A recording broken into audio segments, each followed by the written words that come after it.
Welcome back everyone, it is Mike from ManaHoarders. In this video we are bringing you a commander deck tech for a mono black commander, Horobi, Death's Wail. You can cast Horobi for 2 and 2 black. You get a 4/4 legendary spirit with flying. The ability reads, whenever a creature becomes the target of a spell or ability, destroy that creature. Before we dive into the deck, let's go over a few key points. First up, the final price for this build came in at $76.80. This does include the price of our commander and all of our lands. Now do bear in mind these prices will vary greatly depending on the quality of the cards you purchase, the vendor you use, and a variety of other factors. In terms of power level, I'll rate this deck around a 6 or 7 out of 10 on the power scale. Horobi has a very unique ability, so we do include plenty of cards in this deck that allow us to target our opponent's creatures. Now since the creatures will be destroyed as soon as they are targeted, we want to use this idea to control the board. We want to limit the amount of creatures our opponents have on their board, leaving them open for attacks to deal damage and hopefully wipe them out. But of course, the ability to destroy a creature just by targeting it can work against us, so we are including plenty of graveyard recursion. We want to get our creatures back from our graveyard, put them into our hand, and then recast them to keep the onslaught coming. Now let's go ahead and dive into the deck. First up are our artifacts. Alchemist's Vial, whenever it enters we can draw a card. We can also pay 1, tap it, sacrifice it, and target creature can't attack or block this turn. Bantu's Monument will make our black creatures cost less. Also, whenever we cast a creature spell, each opponent will lose 1 and we will gain 1. Charcoal Diamond allows us to ramp a little bit with some black mana. Pacification Array, we can pay 2 and tap it to tap target artifact or creature. Sol Ring taps to give us 2 colorless mana. Tower of Coriol makes it so target creature cannot be blocked by walls until end of turn. And offering a little bit of protection for our commander and all of our creatures, Veilstone Amulet. Whenever we cast a spell, creatures we control gain hexproof until end of turn.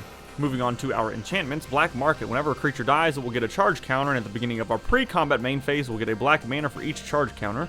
With Dauthi Embrace, we can pay 2 black and give target creature shadow until end of turn. With Hunted Crossroads, we can pay 1 black mana and put target creature from our graveyard on top of our library. Phyrexian Reclamation allows us to pay 1 in the black, 2 life, and put target creature from our graveyard into our hand. Retreat to Hagra, whenever a land enters under our control, we can give target creature +1/+0 and death touch until end of turn, or each opponent loses 1 and we gain 1. Revel in Riches, whenever a creature an opponent controls dies, we will get a treasure token, and at the beginning of our upkeep, if we control 10 or more treasures, we win the game. Shadows of the Past, whenever a creature dies, we can scry. We can also pay 4 in black, and each opponent will lose 2 and we will gain 2, but we can only do this if we have 4 more creatures in our graveyard. And Unspeakable Symbol, we can pay 3 life to put a +1/+1 counter on target creature. For our sorceries, Blood Beckoning, we can return target creature from our graveyard to our hand, and if it's kicked, we can return 2 creatures instead. Call to the Netherworld, we'll get a black creature card from our graveyard back to our hand. With Cannibalize, we will choose 2 creatures controlled by any one player. We will exile 1 and then put a +1/+1 counter on the other. Cemetery Recruitment lets us get a creature card from our graveyard back to our hand. If it's a zombie, we can draw 1.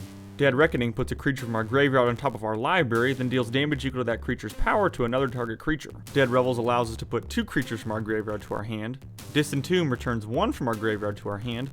Do or Die will separate all creatures target player controls into 2 face-up piles. We'll destroy all creatures in the pile of that player's choice, and they cannot be regenerated. Night Haze will give target creature Swamp Walk until end of turn and draw us a card. Sign in Blood, target player draws 2 and then loses 2. Word of Binding will allow us to tap X target creatures. Moving on to our creatures, we do have 1 legend helping out our commander, Sir Conrad. He loves it when creatures die and leave the graveyard, so he is an obvious choice to help us drain our opponent's life totals. But for some of our not so legendary creatures, Blood Artist. Whenever Blood Artist or another creature dies, target player loses 1 and we gain 1. Dauthi Trapper, we can give target creature shadow until end of turn. Dream Spoiler Witches, it has flying. Whenever we cast a spell during an opponent's turn, we can have target creature get -1/-1 until end of turn. Dusk Legion Zealot, whenever it enters we can draw 1 and then lose a life. Falcon Wrath Noble, whenever it or another creature dies, target player loses 1 and we gain 1. Festering Goblin, whenever it dies, target creature gets -1/-1 until end of turn. Festering Mummy does much the same. The same could be said for Festering Newt, but if we control a creature named Bog Brew Witch, that creature gets -4/-4 instead.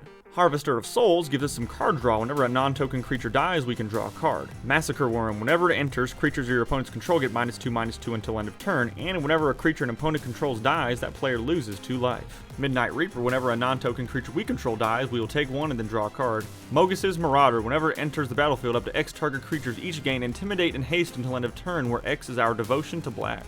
Nefashu, whenever it attacks, up to 5 target creatures each get -1/-1 until end of turn. This is a great way to clear out a massive chunk of the board with our commander on the battlefield.